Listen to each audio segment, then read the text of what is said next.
ومن يطع الله والرسول فأولئك مع الذين أنعم الله عليهم من النبيين والصديقين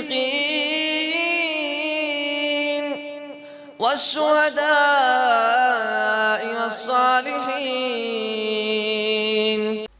الحمد للہ رب العالمین والصلاة والسلام علی رسولہ الامین وعلی آلہ وصحبہ اجمعین ومن تبعہم بإحسان الی یوم الدین اما بعد فاعوذ باللہ من الشیطان الرجیم بسم اللہ الرحمن الرحیم وسبح بحمد ربک بالعشی والابکار۔ نبی کریم صلی اللہ علیہ وسلم کی سیرت طیبہ میں سے نبوت کا ابتدائی زمانہ، جس میں آپ صلی اللہ علیہ وسلم نے 3 سال تک خفیہ طریقے سے لوگوں کو اسلام کی دعوت دی۔ تو آج کے درس کا ہمارا عنوان رہے گا کہ نبی صلی اللہ علیہ وسلم کی ابتدائی 3 سالوں میں خفیہ دعوت۔ جب آپ صلی اللہ علیہ وسلم کو اللہ تبارک و تعالیٰ نے غار حرا میں اقرأ بسم ربک الذی خلق کے ذریعے نبی بنایا، اور پھر اپنے لوگوں کو، اپنے قریبی رشتہ داروں کو دین کی دعوت دینے کا حکم دیا،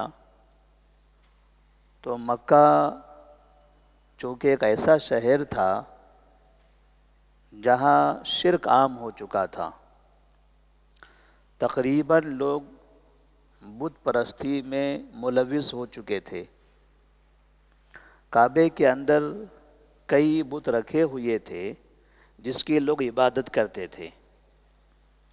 اگر ایک بارگی اچانک ان لوگوں کو اس بت پرستی سے روکا جائے، منع کیا جائے، تو ایسا ہو سکتا تھا کہ تمام کے تمام لوگ نبی صلی اللہ علیہ وسلم پر ٹوٹ پڑتے، اور کوئی بھی آپ کے ساتھ آپ کا معاون نہ ہوتا، کوئی بھی ایسا شخص نہ ہوتا جو آپ کی تائید کر سکے۔ اسی لیے آپ صلی اللہ علیہ وسلم نے پہلے اس بات کا اہتمام کیا کہ ایسے ایسے لوگوں کو چن چن کر دعوت دی جائے جن پر آپ کو اعتماد ہے، جو آپ پر بھروسہ کرتے ہیں۔ انہیں آپ نے بتا دیا تو دونوں کے درمیان میں وہ تعلقات، وہ تفاہم ہے کہ سامنے والا بات قبول کر لے گا، اور اگر قبول نہیں بھی کیا تو تکلیف نہیں پہنچائے گا، رازدار کا رازدار رہے گا۔ اس لیے آپ صلی اللہ علیہ وسلم نے سب سے پہلے اپنے بیوی خدیجہ رضی اللہ تعالی عنہا کو دعوت دی، انہوں نے اسلام قبول کر لیا۔ اس کے بعد جو آپ کے گھر میں زید بن حارثہ غلام تھے، انہیں دعوت دی، انہوں نے قبول کر لیا۔ آپ کے گھر کے ایک چھوٹے سے بچے، کم عمر شخص علی بن ابی طالب رضی اللہ تعالیٰ عنہ موجود تھے، انہیں دعوت دی، انہوں نے قبول کر لیا۔ اور گھر سے باہر نکل کر دوستوں میں سے ابوبکر صدیق رضی اللہ تعالیٰ عنہ، انہیں آپ نے اسلام کی دعوت دی، انہوں نے قبول کر لیا۔ اس طرح سے آپ کے ساتھ میں تقریباً یہ 4 افراد کا مجمع جمع ہو گیا۔ اب ابوبکر صدیق رضی اللہ تعالیٰ عنہ چونکہ بڑی عمر کے تھے، مکہ میں، عرب میں معروف و مشہور تھے، تاجر تھے، اچھے اخلاق والے تھے، لوگوں سے آپ کے بہت زیادہ تعلقات تھے۔ آپ نے اس دعوتی مشن کو آگے بڑھانے کی انہیں بھی ذمہ داری دے دی، اور کہا کہ اب آپ بھی آگے کام کیجئے۔ نتیجہ یہ ہوا کہ عشرہ مبشرہ وہ 10 صحابہ جنہیں جنتی مانا جاتا ہے، یا جنتی تو تمام کے تمام صحابہ ہیں، وہ 10 صحابہ جن کے بارے میں نبی نے ایک مجلس میں یہ کہا تھا کہ یہ 10 جنتی ہیں. تو صرف 10 صحابہ جنتی نہیں ہیں، تمام صحابہ جنتی ہیں. لیکن جو عشرہ مبشرہ کہا جاتا ہے تو اس کا مطلب یہ ہوتا ہے کہ ایک مجلس میں آپ صلی اللہ علیہ وسلم نے 10 لوگوں کا نام لے کر کہا تھا کہ یہ جنتی ہیں. ایک ہی حدیث میں سب کا نام ہے، اسی لیے ان کو عشرہ مبشرہ کہا جاتا ہے. تو عشرہ مبشرہ میں سے تقریباً لوگ ابوبکر صدیق رضی اللہ تعالیٰ عنہ کے ہاتھوں پر اسلام قبول کرتے ہیں. عثمان بن عفان جو نبی کے داماد رہے، انہوں نے ابوبکر صدیق کے ہاتھ پر ایمان قبول کیا ہے. سعد بن ابی وقاص انہوں نے بھی ان کے ہاتھ پر اسلام قبول کیا. عبد الرحمن بن عوف انہوں نے بھی ان کے ہاتھ پر اسلام قبول کیا. تو اس طرح سے زبیر بن عوام، طلحہ بن عبید اللہ، یہ جو بڑے صحابہ ہیں عشرہ مبشرہ میں سے مانے جاتے ہیں، تقریباً ان کی جو تعداد تھی وہ ابوبکر صدیق رضی اللہ تعالیٰ عنہ کے ہاتھوں پر اسلام قبول کرنے والوں کی تھی. اس سے سمجھ میں آیا کہ نبی کریم صلی اللہ علیہ وسلم نے جس کو اپنا دوست بنایا تھا زمانے قدیم سے، اس دوست کے اندر بھی یہ صلاحیت تھی کہ اپنے دوست کی طرح ان کی مدد کرتے ہوئے، ان کا تعاون کرتے ہوئے اسلام کو عام کرنے میں انتہائی زیادہ اہم رول ادا کر سکتے ہیں. اور یہی نہیں بلکہ نبی کے زندگی کے آخری ایام تک ابوبکر صدیق رضی اللہ تعالیٰ عنہ نے نبی کا ساتھ دیا، نبی کی ہمت افزائی کی، نبی کی مدد کیا، اور جہاں بھی مالی مدد کی بھی ضرورت پڑی ابوبکر صدیق رضی اللہ تعالیٰ عنہ ہمیشہ حاضر رہے. تو ابتدائی وہ لوگ ہیں جو انتہائی مضبوط تھے، اسلام قبول کر لیا اور سب کے سب ستون بن گئے، اسلام کے مضبوط بن گئے. کوئی ایسا نہیں تھا کہ جس کے دلوں میں کوئی کمزوری رہی ہو. اس طرح سے تقریباً آہستہ آہستہ 3 سال کا عرصہ جب گزرتا ہے تو بعض مورخین نے لکھا ہے کہ تقریباً 40 لوگوں نے اسلام قبول کر لیا تھا. مکہ شہر ہے، مکہ کی آبادی میں 40 لوگوں کا اسلام قبول کر لینا اور خفیہ طریقے سے ایک دوسرے سے ملاقات کرنا، کبھی شہر سے باہر کسی وادی میں چلا جانا، ظاہر سی بات ہے لوگوں کی نظروں سے چھپنے والی چیز نہیں ہے. لوگ کہیں گے یہ کبھی ملتے نہیں تھے، اب زیادہ ملتے ہوئے نظر آ رہے ہیں، ان کا ادھر کیا کام ہے، یہ وہاں کیوں جاتے ہیں. تو اس طرح سے جب نئی نئی حرکتیں شروع ہونے لگی تو مکے والوں کو کچھ گڑبڑ نظر آئی. انہوں نے کہا کوئی تو بات ہے، اور اس طرح سے انہوں نے تحقیق کرنا شروع کی تو پتہ چلا کہ محمد صلی اللہ علیہ وسلم انہیں اسلام کی دعوت دے رہے ہیں، اور یہ جو حرکت ہو رہی ہے، یہ جو خفیہ ملاقاتیں ہو رہی ہیں، ادھر سے ادھر، اس گھر سے اس گھر جو جانا آنا ہو رہا ہے، یہ حقیقت میں خفیہ طریقے سے اسلام کی دعوت کے لیے ہے. یہاں سے قریش کو، خاص طور پر جو نبی کا خاندان تھا، قبیلہ تھا، انہیں معلوم ہو گیا، تعجب میں پڑ گئے، پریشان بھی ہو گئے. جب انہوں نے تحقیق کی تو پتہ چلا کہ یہ ایسے مذہب کی، ایسے دین کی دعوت دیتے ہیں جو دین ہمارے دین کے خلاف ہیں، ایسے خدا کی طرف، ایسے معبود کی طرف بلاتے ہیں جو ہمارا معبود نہیں ہے. ہم جن کو معبود مانتے ہیں ان میں سے کوئی بھی نہیں ہے، یہ تو ایک الگ ہی معبود ہے. ہمارے جو معبود ہیں سب کے سامنے موجود ہیں، کعبے میں ہیں، کعبے کے اطراف میں ہیں، صفا پر ہے، مروہ پر ہے، اور الگ الگ وادیوں میں موجود ہیں، یہ ہمارے معبود ہیں. محمد جس معبود کی طرف بلا رہے ہیں وہ ان میں سے کوئی بھی نہیں ہے. اور پھر دوسرا نتیجہ یہ کہ یہ اپنے معبود کی طرف سے بلا نہیں رہے، ہمارے تمام معبود کا انکار بھی کر رہے ہیں.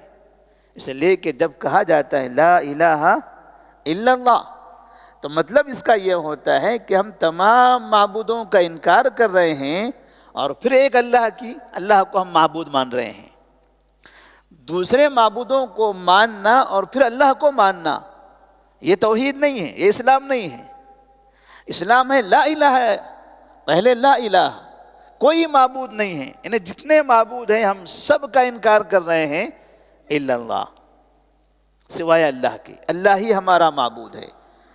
تو یہاں سے قریش کے درمیان میں پھر آپس میں مشورے ہونے لگے اور اس طرح سے ترکیبیں کی جانے لگی کہ آخر کیا طریقہ ہو سکتا ہے کہ نبی صلی اللہ علیہ وسلم کو اس کام سے روکا جائے.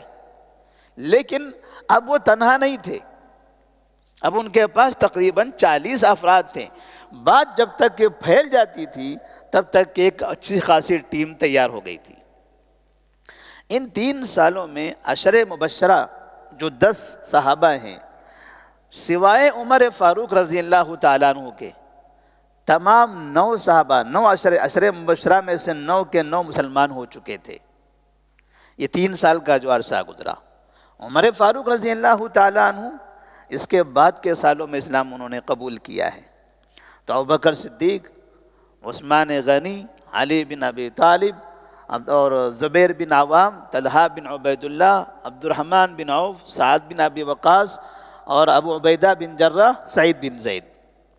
ان 9 کے 9 صحابہ اسلام قبول کر چکے تھے بالکل ابتدائی ایام میں، اور سب کے سب ایسے مضبوط تھے کہ اپنی جگہ پر ایک ستون نما شخص کہ وہ خود بھی اپنی جگہ اپنے پیروں پر کھڑے ہو کر ہر طرح کی تکلیفوں کو برداشت کر کے خود بھی اسلام کی دعوت کو عام کر سکے. تو جب نبی کی دعوت کو پھیلانے کے لیے ایسے افراد ملے تب نبی کی دعوت میں اور زیادہ کامیابی حاصل ہوئی. اس سے سمجھ میں آتا ہے کہ کسی بھی جگہ پر کوئی دعوتی کام کر رہا ہو، خیر کی باتیں لوگوں میں پھیلانا ہو، تو ایک آدمی جس نے وہ تحریک شروع کی ہے، جو کام شروع کرتا ہے، پہلے کم سے کم ایسے افراد کو وہ تیار کرے، وہ صحیح باتیں، وہ عقیدہ توحید، وہ سلف صالحین کا عمل، وہ بدعت و خرافات و شرک سے محفوظ راستہ پہلے اپنے علاقے کے، اپنے چاہنے والے، اپنے دوست احباب، محلے کے ایسے مضبوط لوگوں کو بتائے تاکہ وہ بھی مدد کر سکیں. ایک یہ شخص دعوت دے گا، پھر دوسرا وہ اپنی جگہ پر دعوت دے گا، تیسرا وہ اپنی جگہ پر دعوت دے گا، اور اس طرح سے دعوت عام ہوتی چلی جائے گی. اس درمیان میں نبی کریم صلی اللہ علیہ وسلم پر جب اللہ تبارک و تعالیٰ نے جبرائیل علیہ السلام کو بھیجا تھا، ابن ماجہ کی روایت میں ہے کہ جبرائیل علیہ السلام آئے اور انہوں نے وضو سکھایا. ابتدائی 3 سالوں میں انہوں نے وضو سکھایا. آپ نے وضو کیا اور پھر صبح اور شام 2 رکعت نماز پڑھنے لگے. معراج کا واقعہ جس میں 5 وقت کی نمازوں کا ذکر ہے وہ تو بہت بعد میں ہے. یہ شروع کا جو مرحلہ تھا اس میں باقاعدہ نبی صلی اللہ علیہ وسلم اور جو صحابہ آپ پر ایمان لاتے تھے، یہ تمام کے تمام لوگ دن اور رات میں 2 نمازیں پڑھا کرتے تھے. بعض مورخین نے لکھا ہے کہ ایک نماز طلوع آفتاب سے پہلے اور دوسری نماز غروب آفتاب سے پہلے، یعنی صبح اور شام. اور اسی کی طرف اللہ تبارک تعالیٰ نے اشارہ فرمایا ہے وَسَبِّحْ بِحَمْدِ رَبِّكَ بِالْعَشِيِّ وَالْإِبْكَارِ، کہ صبح اور شام 2 وقت میں اللہ تبارک و تعالیٰ کی تسبیح بیان کرو، اس کی بڑائی بیان کرو. اور جو واقعہ نبی کریم صلی اللہ علیہ وسلم کے سجدے کی حالت میں اجڑی ڈالنے کا ہے، یہ انہی اوقات کا ہے جس وقت آپ صبح اور شام کی 2 نمازیں پڑھا کرتے تھے. نمازیں پڑھنا بھی، یہ چیزیں بھی لوگوں کے نظر میں پہلی مرتبہ آئی. کبھی کبھار جب لوگوں کو علم ہونے لگا، مکے والوں کو، کون ہیں جو اکیلے ملتے ہیں، کون ہیں جو الگ الگ کاموں میں ملوث ہیں، تو ان کا پیچھا کرنے لگے. تو کبھی کبھار ایسی حالت میں انہیں پایا کہ وہ نماز پڑھ رہے ہیں، رکوع کر رہے ہیں، سجدہ کر رہے ہیں. تو یہ تو ان کا کبھی دیکھا نہیں تھا، معروف نہیں تھا ان کے علاقے میں. تو ایک مرتبہ ایسے ہی ابو طالب انہوں نے دیکھا کہ ان کا بیٹا علی رضی اللہ تعالیٰ عنہ اور ان کا یہ بھتیجا نبی کریم صلی اللہ علیہ وسلم، یہ دونوں کسی وادی میں جا کر چپکے سے نماز پڑھ رہے ہیں. ابو طالب جا رہے تھے، ان کی آنکھوں میں آ گئے. انہوں نے دیکھا کہ یہ ہمارے بچے کیا کر رہے ہیں. پوچھا کیا کر رہے تھے؟ کہا نماز پڑھ رہے تھے. کہا پڑھو، جو تم کام کر رہے ہو صحیح کر رہے ہو کرو. بڑے عجیب انسان. بس کلمہ پڑھنے کی ضرورت تھی. نبی نے آخری وقت میں کہا تھا میرے چچا کلمہ پڑھ لو. ایسی مدد کیا ہے نبی کے انہوں نے، ایسے وقت میں جب کہ پورا شہر مخالفت کرتا تھا، اس وقت میں بھی سامنے پہاڑ بن کر کھڑے ہو جاتے تھے. کسی کی مجال نہیں نبی کے سامنے آئے. اور یہ بڑا امتحان ہوتا ہے ہمارے اپنوں کے ساتھ بھی ایسا ہوتا ہے. کبھی کبھار ہم جب کام کرتے ہیں، ہم کوئی خیر کی دعوت دیتے، عقیدے توحید کی دعوت دیتے ہیں، تو درمیان میں سے کچھ ایسے افراد بھی ہوتے ہیں جو مخالف ضرور ہوتے ہیں مذہب کے حساب سے، عقیدے کے حساب سے، لیکن برابر ہماری مدد کرتے ہیں. اور ہم نے کئی مرتبہ ایسے واقعات بتائے ہیں. ہندوستان کے اندر بھی کئی ابو طالب موجود ہیں. ہندوستان میں جو غیر مسلمین افراد موجود ہیں، آپ نے دیکھا ہوگا ان میں سے کتنے ایسے ہیں جو ہمیشہ کھل کر حکومت کی آنکھوں میں آنکھ ملا کر اپنی قوم کے بڑے بڑے سرغنہ کی مخالفت کرتے ہوئے پوری قوم کے سامنے اخبارات میں، ٹیلی ویژن میں مسلمانوں کی تائید کرتے ہیں، مسلمانوں کی کاموں کی موافقت کرتے ہیں اور اپنے ہی قوم کی مخالفت کرتے ہیں. جبکہ انہیں پتہ ہے کہ میرا مذہب وہ نہیں ہے جو مسلمانوں کا ہے. میں نماز نہیں پڑھتا ہوں، میں پڑھنا چاہتا بھی نہیں، لیکن وہ پڑھ رہے ہیں میں ان کی مدد کروں گا. جو ان کو نماز سے روکے گا میں ان کی مخالفت کروں گا. ہندوستان میں ہمیشہ ایسے واقعات پیش آتے رہتے ہیں. مسلمانوں کو ایسے لوگوں کا خیال کرنے کی ضرورت ہے. ایسے افراد جو ہم میڈیا میں دیکھتے ہیں، اخبارات میں لکھتے ہیں وہ لوگ، یا کبھی ایسی تقاریر کرتے ہوئے ہمیں نظر آتے ہیں، ایسے لوگوں کو اہمیت دینے کی ضرورت ہے. یہ ہمارے معاونین ہیں. دوسرے میدان میں رہتے ہوئے ہماری مدد کرنے والے، ان کی مدد ہمارے لیے بہت زیادہ کارآمد ہوتی ہے. اور تقریباً بڑے بڑے مسائل میں ہندوستان کے ہماری طرف سے جنہوں نے سپریم کورٹ ہو، ہائی کورٹ ہو، سب جگہ کا دروازہ کھٹکھٹایا ہے، تو وہ دروازہ کھٹکھٹانے والوں میں سے اکثر لوگ دوسری قوم کے ہیں، غیر مسلم ہیں. تو یہ بار بار مسلمانوں کا غیر مسلمین کو برا کہنا، گالیاں دینا، دھمکیاں دینا، یہ ہمارا طریقہ نہیں ہونا چاہیے. ہماری ان زبانوں سے ان لوگوں کو تکلیف ہوتی ہے جو مخالف ہیں، جو کھل کر خلاف بولتے ہیں وہ تو بولیں گے ہی، لیکن جو مکمل ہر اعتبار سے ہماری تائید کرتے ہیں اپنے مذہب میں رہتے ہوئے، انہیں تکلیف ہوگی. ہم ان کی طرف سے بول رہے ہیں، ہم ان کا ساتھ دیتے ہیں، ان کے خیر میں ہم آگے بڑھ رہے ہیں، اور یہ ہمارے مذہب کو گالیاں دیتے ہیں، یہ ہمارے دیوتاؤں کو برا بولتے ہیں. ایسے لوگوں کو تکلیف ہوگی. اور یہ لوگ جو کچھ مدد بھی کر سکتے تھے، آہستہ آہستہ چھٹتے ہوئے پیچھے کی طرف نکل جائیں گے، پھر کوئی ہمارا ساتھی نہیں رہے گا. نبی کریم صلی اللہ علیہ وسلم نے ابو طالب کا بائیکاٹ نہیں کیا. 40 سال کی عمر میں ابو طالب آپ کے ساتھ تھے.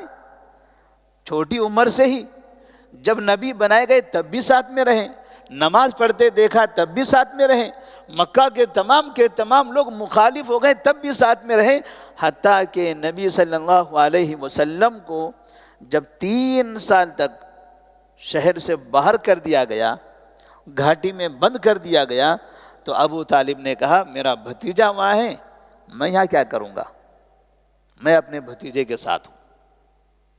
بڑھاپے کی حالت میں اور اسی جگہ رہتے ہوئے جہاں پر کھانے کے لیے کھانا نہیں، پینے کے لیے پانی نہیں تھا، بیمار ہو گئے، جیسے ہی واپس آئے انتقال ہو گیا. ایسے قربانی. اللہ تبارک و تعالیٰ اسلام کی مدد، اسلام کا تعاون کئی طرح کے لوگوں سے کرتا ہے. اسی لیے خاص طور پر ابھی ہم ہمارے ہندوستان کے حالات دیکھ رہے ہیں. زیادہ جو میڈیا کو فالو کرتے ہیں، اخبارات پڑھتے ہیں، ٹیلی ویژن دیکھتے رہتے ہیں، کبھی کبھار مسلمانوں کو لگتا ہے فلاں ایسا بول رہا ہے، اب کیا ہوگا ہندوستان کا، اب کیسے ہوگا مستقبل ہمارا. فلاں ملکوں کی مثالیں دی جا رہی کہ اس طرح سے اس ملک میں ہنگامہ کریں گے. اللہ سے دعا کرتے رہنا چاہیے ہمیشہ، ہمیشہ اللہ سے دعا کریں. جب جب ابو جہل طاقتور بنا، جب جب اس کی زبان سے انگارے نکلے، تب تب مقابلے میں حمزہ اور عمر فاروق مسلمان بنے ہیں. حمزہ رضی اللہ تعالیٰ عنہ ایک طاقتور آدمی، عمر فاروق رضی اللہ تعالیٰ عنہ بہادر آدمی. ان لوگوں کے اسلام کے قبولیت کے واقعات آپ دیکھیں گے. حمزہ رضی اللہ تعالیٰ عنہ اس لیے مسلمان ہوئے تھے کہ ابو جہل نے نبی کی توہین کیا تھا. جب جب ان لوگوں میں اس طرح کی مخالفت ہوتی رہے گی، ہمارے لیے ضروری ہے کہ صبر کریں، دعائیں کرتے رہیں. یہ جتنا برا کہیں گے، جتنی دھمکیاں دیں گے، اللہ تبارک و تعالیٰ انہی قوموں کے دلوں میں ہمدردی پیدا کرے گا اور وہ ہماری طرف آتے جائیں گے. کیوں یہ ہمارے لوگ اتنا بولتے ہیں؟ کیا کیا ہے؟ یہ تو غریب لوگ ہیں، ٹھیلے چلانے والے، یہ سبزی فروشی، سبزی بیچنے والے، یہ فنا کام کرنے والے غریب لوگ ہیں. بڑی بڑی کمپنیاں سب ہماری ہیں، سرکار ہماری، فوج ہماری، پولیس ہماری، ہمیں ان سے کیا خطرہ ہے؟ کیوں ان کو اتنا بولنا ہے؟ کیوں ان کو اتنا دھمکی دینا ہے؟ کیوں ان کے گھروں کو آگ لگانا ہے؟ کیوں ان کے مساجد پر حملے کرنے ہیں؟ یہ ہمدردی ان کے دلوں میں داخل ہوگی اور دیکھتے دیکھتے انہی لوگوں میں سے بہت سے لوگ اسلام میں داخل ہونے لگیں گے. لیکن مسلمانوں کو حکمت کی ضرورت ہے، دور اندیشی کی ضرورت ہے. جلد بازی میں فیصلے کرنا، اسٹیج بنا کر دھارنا، چیلنج کرنا، دھمکیاں دینا، گالیاں دیتے رہنا، برا کہتے رہنا، اس کی وجہ سے اسلام کی نشر و اشاعت میں ہمیشہ رکاوٹیں کھڑی ہوتی ہیں. اسلام اس وقت تیز پھیلتا رہتا ہے جب امن ہو، جب زبانوں کا صحیح استعمال ہو. جہاں جنگ ہو، جہاں ہوتی رہیں، اسلام کی دعوتوں میں اسی طرح سے کمی آئے گی، اس کی کامیابی کم ہوگی. جیسا کہ ہم نے اس سے پہلے کے درس میں بتایا تھا کہ صلح حدیبیہ کے بعد سے اسلام تیزی سے پھیلا ہے، کیونکہ کافروں سے معاہدہ ہو گیا تھا. تو اللہ سے دعا ہے کہ اللہ تبارک و تعالی ہمیں بھی اس ملک میں انتہائی حکمت کے ساتھ، احترام کے ساتھ، غیر مسلمین کے ساتھ اچھا برتاؤ کرتے ہوئے، ان کے مذہب کا، ان کے دیوتاؤں کا احترام کرتے ہوئے انہیں اسلام کی دعوت دیں. ان کے خلاف، ان کے مذہب کے خلاف، ان کے دیوتاؤں کے خلاف بری زبان کا استعمال اللہ نے منع کیا ہے. لا تسبوا الذین يدعون من دون اللہ فیسبوا اللہ عدوا بغیر علم. تم ان لوگوں کے بھگوانوں کو، ان لوگوں کے خداؤں کو برا مت کہو، ورنہ بدلے میں وہ خدا کو برا کہیں گے. تم نے ان کو برا کہا. کس کو کہا؟ ایک پتھر کو برا کہہ دیا، ایک مورتی کو تم نے برا کہہ دیا، اسے گالی دے دی. لیکن بدلے میں جب پلٹوار وہ کریں گے تو کسے گالی دیں گے؟ حی اور کریم کو، اللہ لا الہ الا هو الحی القیوم، اسے وہ برا کہیں گے. سید المرسلین صلی اللہ علیہ وسلم کو برا کہیں گے. تو اللہ تبارک و تعالیٰ نے اس سے بھی منع فرمایا. یہی دعوت کی حکمت ہے. تو اللہ سے دعا ہے کہ اللہ تبارک و تعالیٰ حکمت کے ساتھ ہمیں اس ملک میں اسلام کی دعوت دینے کی توفیق عطا فرمائے. جو مصیبتیں ہیں ان مصائب پر صبر کرنے کی توفیق دے. السلام علیکم ورحمۃ اللہ وبرکاتہ.